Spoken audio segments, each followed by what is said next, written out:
Chapter 5 Heartbreaker. Itoki K, Second Year, Class F. Part 4.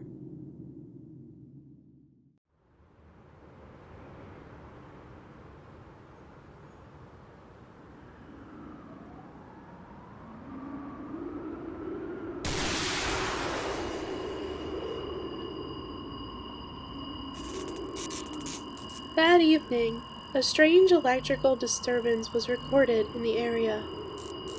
Satellite broadcast monitors all went white, computer hard drives were cleaned of all data, and a multitude of other similar unnatural phenomenon were encountered. The television stations and newspaper offices were deluged with questions and complaints. There were several investigations launched, with no real satisfactory results. But a number of witnesses said, "About that time I could swear I saw the sky glow. It was just for a second, but it was like a bright light was launched from the ground into the sky." But these reports were never connected to anything, and were eventually buried and forgotten. Nothing has changed since the war. You're still treating us like... As for me, I know what I saw. Echoes changed into light, and that light swallowed the manticore. And a second before it did, Saotome Masumi leapt in front of the manticore, shielding her with his body. I don't know what he was thinking, why he was on the side of the manticore, and, frankly, I don't want to know. But there was one thing that I did have to admit. He might have killed a number of people for the manticore, but that casual disregard for life sure included his own. Saotome! Saotome Masumi was swept up in the torrent of light, his body blown away, not a trace of it left. He was disintegrated. No, he was erased. But moments before Echoes had self-destructed, the manticore had been flung aside by her companion and out of the beam's path. Ah! Even as I was flung aside by the shockwave, I desperately struggled to grasp the situation. But no, I didn't understand anything. From my point of view, there was absolutely no way for me to grasp the first thing about what had just happened. What the hell was Echoes? How could something that looked like a human turn into light and explode? And what information was he transmitting? To who? I simply had no way of knowing. What's happening? I hit the ground and rolled, screaming with frustration inside. When I finally managed to stop myself, there was no light left around me.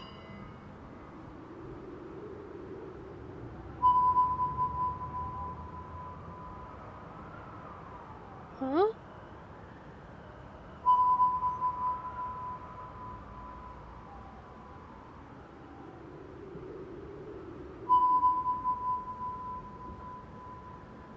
What was that?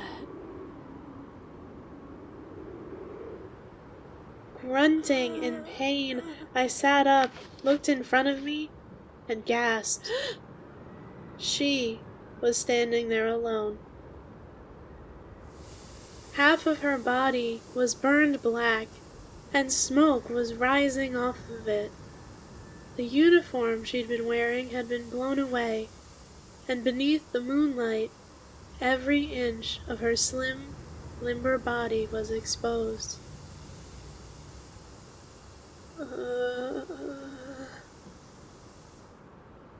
She was gazing blankly at the sky. She didn't seem to be looking at anything.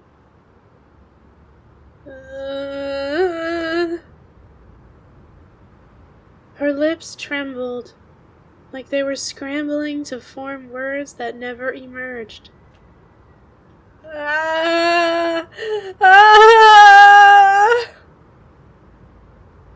There was no expression on her face. It had been replaced by emptiness. The face of someone that had lost something that they valued more than their own life.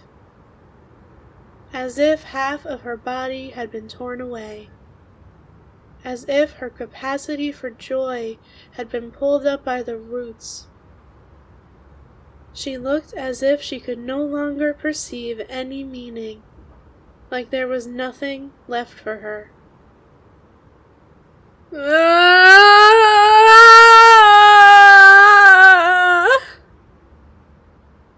Somewhere, her endless scream turned into a howl. It was the sound of her heart breaking.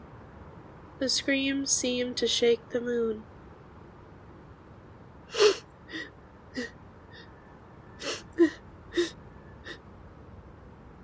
I sat and watched, nailed to the spot.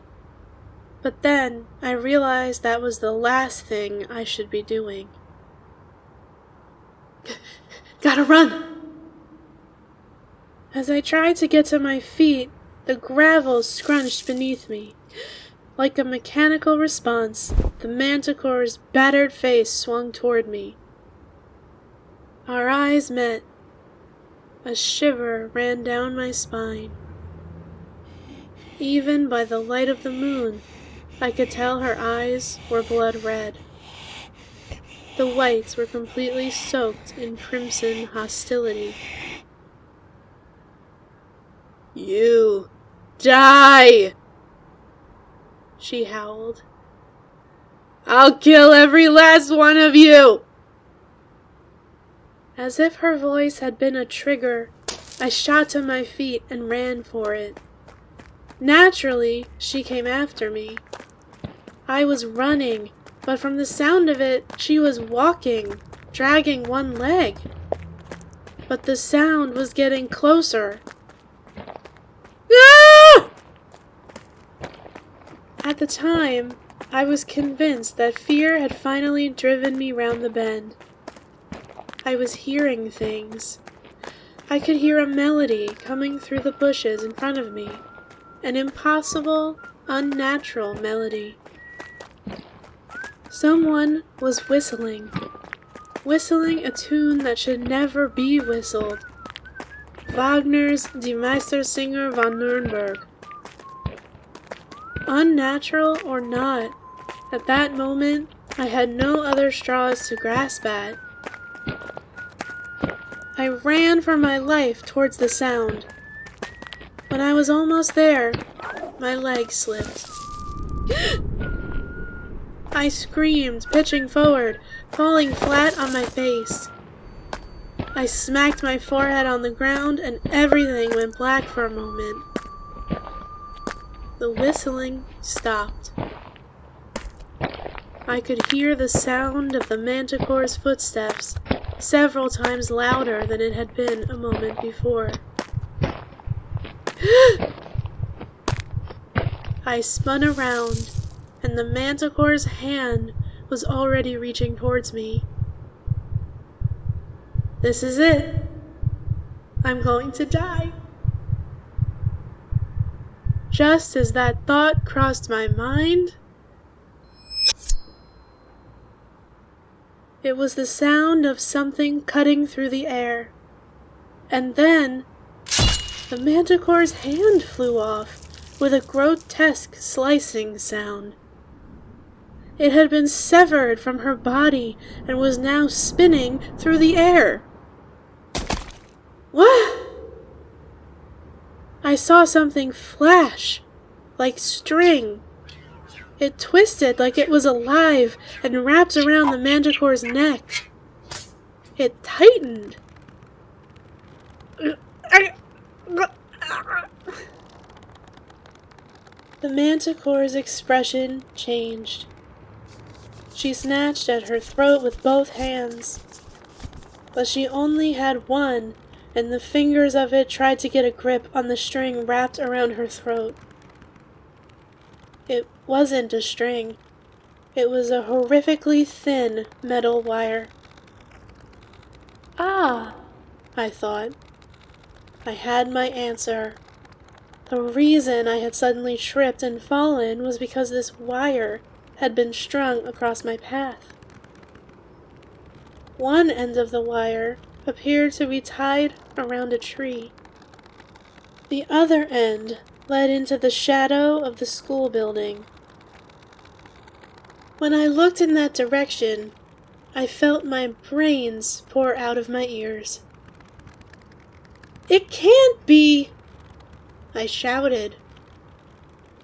There was a figure there, leaning backwards, pulling on the wire with black gloves. It wore a cape and a black hat shaped like a pipe. It was the very creature that all the girls in my class had been gossiping about.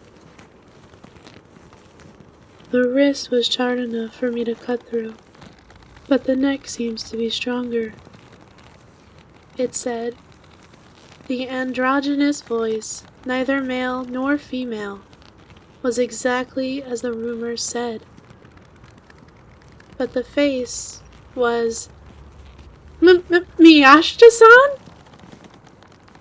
Yes, it was clearly that of my classmate, Miyashita Toka. Currently, I am Boogiepop. No, he said clearly in a boy's voice.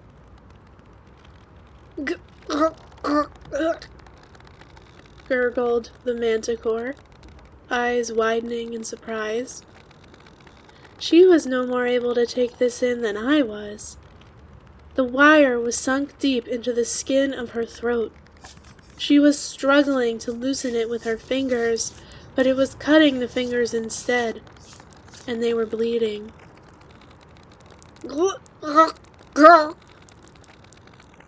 You call yourself the Manticore, Boogiepop said quietly. You are much stronger than a human, but I can make free use of the strength that humans unconsciously keep in reserve to avoid exceeding the limits of their flesh. Since I am only borrowing this body. Then he suddenly shouted, "Now, Shiro-kun, shoot it!"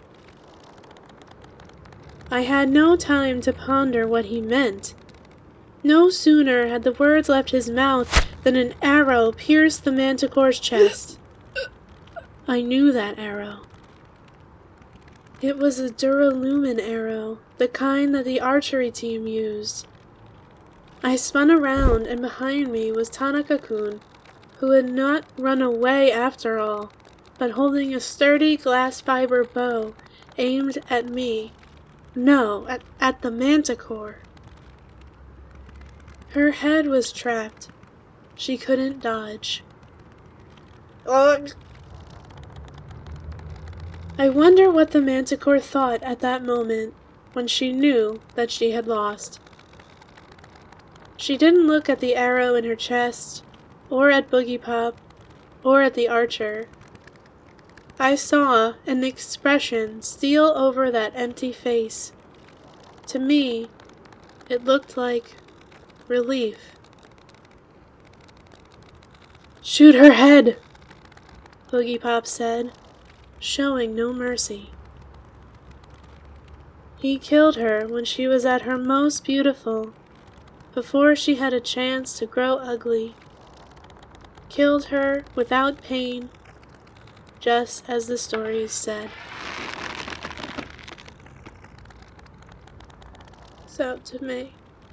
Kun. Tanaka-kun let go. The arrow was flung off the bowstring and hit Yurihara Minako's face dead center, smashing her head. For an instant, what looked like cracks ran all down her body. and then she crumbled, changing into a purple smoke. The smoke drifted in all directions, carried away on the wind. A little of it drifted past my nose. It smelt of horribly thick, fresh blood.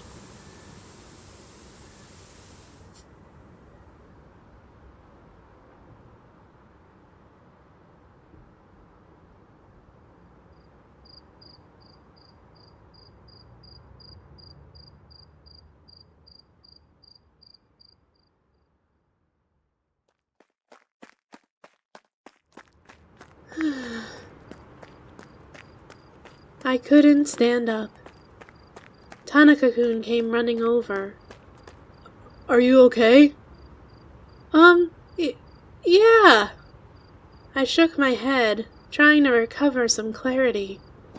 But Miyashita-san walked in front of me again in that Boogiepop costume, and my thoughts scattered again. What is that?" I asked Tanaka-kun, clinging to him like a toddler. He shook his head. "I don't know. He stopped me on my way back from practice. Offered to help. You know him?"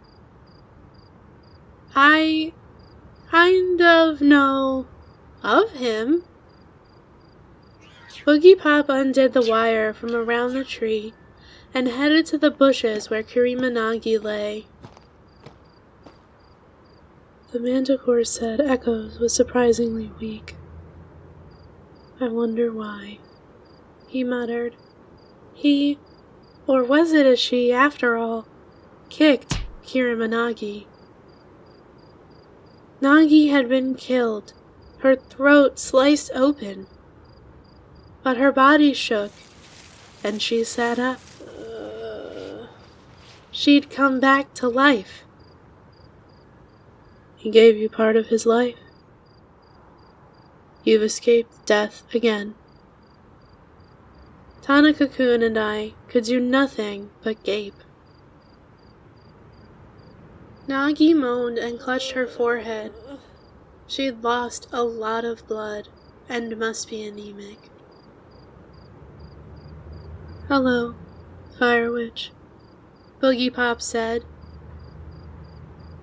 "You again," Nagi replied, not at all surprised. "If you were out, why didn't you come sooner?"